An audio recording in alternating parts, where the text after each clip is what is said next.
les cobraban $2,000 por kilo de cocaína y 200 por el almacenamiento. Y entonces dice que cada envío a Cuba era de alrededor de 10,000 o 12,000 kilos. Pero cuando la persona ya entra en la cárcel, se terminó esa doble moral y entonces se sienten libres.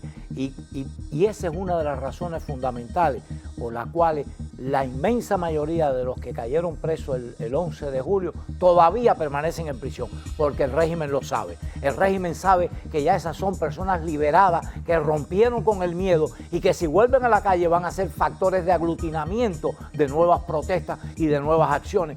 ¿Cómo veis? ¿Creéis que esto de alguna forma ha mejorado, si es que se puede hablar de mejora en algo, o por el contrario esta situación sigue siendo igual de mala, pero además la información que sale es todavía más contenida? Hay una comparación que visualiza claramente la situación en las prisiones. ¿Cómo está la situación de los que están en las calles, de las familias, Imagínate. de los hogares?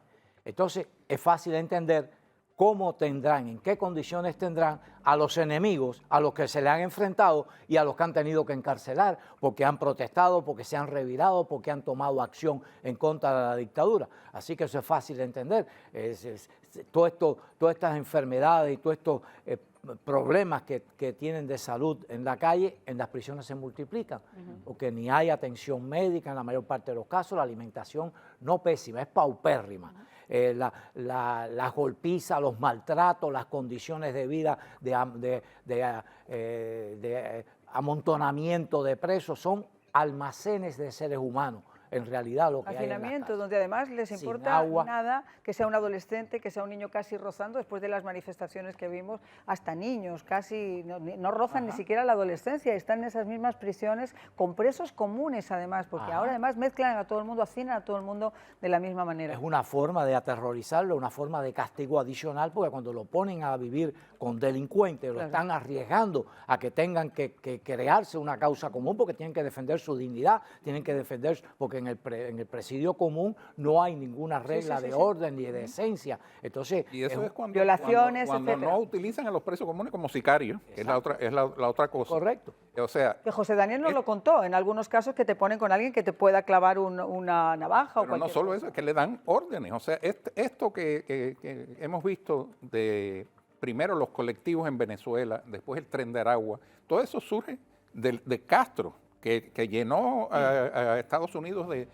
Yo estuve preso y vi a los que se quedaron, y los que se quedaron metían miedo. Te puedes imaginar los que mandó para acá, ¿no? Entonces, los usan constantemente a estos presos, les prometen cualquier tipo de prebenda y los usan para que les hagan la vida imposible, porque es una máquina de molerla. O sea, las prisiones hoy en día son una máquina de moler personas.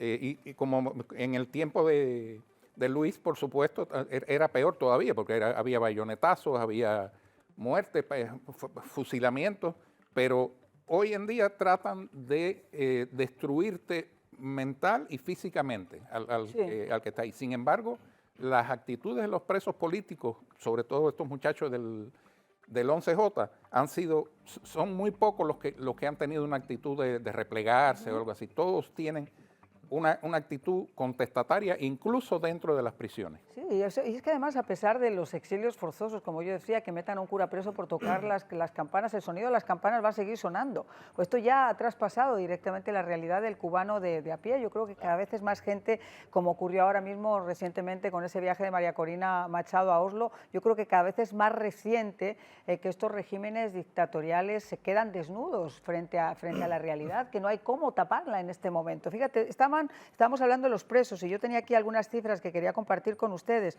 El Centro de Documentación de Prisiones Cubanas ha reportado solo en el mes de noviembre 71 violaciones de derechos humanos, 2 muertes de personas privadas de libertad en cárceles de la isla, y este informe, que abarca 27 establecimientos penitenciarios en 14 provincias, señala lo que estaban comentando: torturas, vejaciones, deterioro en las condiciones de vida de los reclusos, represión y sobre todo también huelgas de hambre. Pero ¿sabes algo importante? Y es lo que comentaba Rolando, la prisión es una liberación. En la calle, la inmensa mayoría de la población, salvo los que salen a protestar, viven con doble moral. no me quiero buscar problemas, quiero evitar, yo soy el sostén de mi familia, no puedo caer preso, si voy preso pongo en peor situación a la familia porque entonces un ingreso menos y tienen que atenderme a mí en la prisión. Pero cuando la persona ya entra en la cárcel, se terminó esa doble moral y entonces se sienten libres.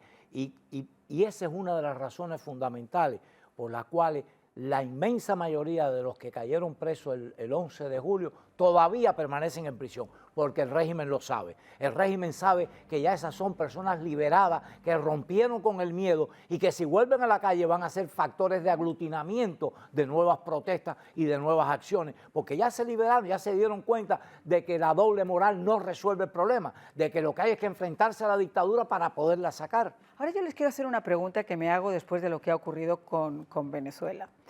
Yo creo que Venezuela, sin ser el cáncer que es Cuba, porque creo, insisto, todavía que Cuba sigue siendo el cáncer con metástasis del que Venezuela se ha convertido en un tumor grande, que en un momento dado también pueda soltar células malignas, pero el gran cáncer sigue siendo Cuba. Si se ha logrado gestar un movimiento de oposición que ha tenido sus más y sus menos, que ha tenido falsos opositores, como suele ocurrir, gente infiltrada del régimen, falsos embajadores, etcétera, etcétera, etcétera. Pero tiene ahora una misión clara que ha sido expuesta en Oslo, la opinión de una comunidad internacional y el apoyo de una comunidad internacional para vencer a ese régimen despótico. Ustedes me van a decir a mí a estas alturas como cubanos que Cuba no ha tenido ninguna implicación dentro del cartel de los soles, dentro de lo que ha sido el negocio de la droga, como para que podamos pensar al menos que lo que vaya a ocurrir en Venezuela ahora puede tener una consecuencia en Cuba como la puede tener en Nicaragua y como la puede tener en el resto de los países que han participado.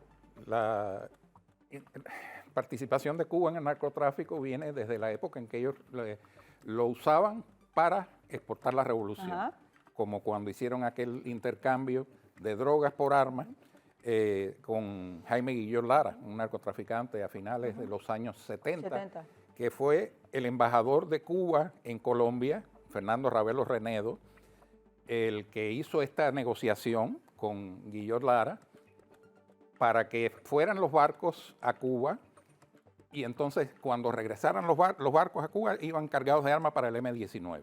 Pero eso fue en la primera etapa. En esa primera etapa era para exportar la revolución. Ya después, empezando los años 80, empiezan a tener relaciones con el cartel de Medellín. Claro. Y ya, según... Las bajadas de avionetas, etcétera. Según cuenta Popeye, el jefe de sicario de Pablo Escobar, les cobraban $2.000 por kilo de cocaína y 200 por el almacenamiento. Y entonces dice que cada envío a Cuba era de alrededor de 10.000 o 12.000 kilos. Te puedes imaginar el dinero que entró en concepto de drogas. Les entró. Pero incluso ahora la vinculación con las FARC, con las extintas FARC, las vinculaciones con el ELN, que si algo ha tenido Cuba, además de vejar de esa forma y de maltratar a su pueblo, ha sido que ha estado presente y ha sido patrocinador de cuanto grupo terrorista ha habido sobre la faz de la tierra. Es que, mira, lo que ha pasado es lo siguiente. Desde prácticamente 1959, desde el mismo 59, la inteligencia castrista empezó a jugar un rol creciente y expansivo en prácticamente todos los acontecimientos del mundo. Si tú buscas la historia de la implicación, vinculación y participación de la inteligencia cubana y inteligencia que luego se materializaba de diversas maneras.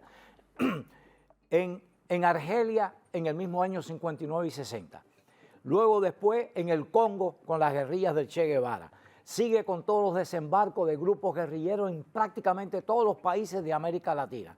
Sigue después con el Departamento América creando inteligencia y agrupando organizaciones de la sociedad civil en prácticamente todos los países de América Latina. Todos estos movimientos que llaman sociales de protesta son organizados por la seguridad cubana que a través de sus embajadas, que son en realidad centros de inteligencia, organizan la sociedad civil de izquierda en prácticamente todos los países del continente. La revista Semana de Colombia hizo un trabajo magnífico enseñando cómo ellos organizan y cómo consiguen fondos de los gobiernos, incluso para organizaciones no gubernamentales, porque como son locales, el propio gobierno pues les otorga fondos. Entonces les mantienen a estas organizaciones que las dirigen, las organizan y que son fieles a la inteligencia cubana. Y ahí te organizan organizan todas estas protestas que hemos visto en Chile, que hemos visto en Colombia, que hemos visto en Bolivia, que hemos visto en todos lugares. Y yo tengo fotografías de funcionarios de la embajada cubana, incluso médicos en varios de estos países,